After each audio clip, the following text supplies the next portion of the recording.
వీళ్ళు నింపె నీళ్లున్న సముద్రాన పడిపోయే శాపం తనకెందుకని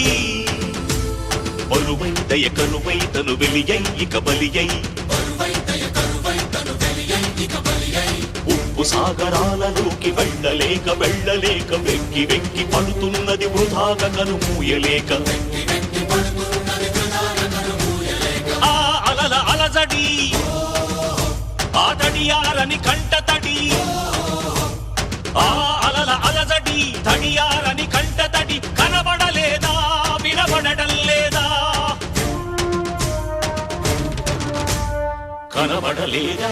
గోదారి తల్లి కడుపు కోత వినబడలేదా గోదారి నీళ్ల రక్తఘోష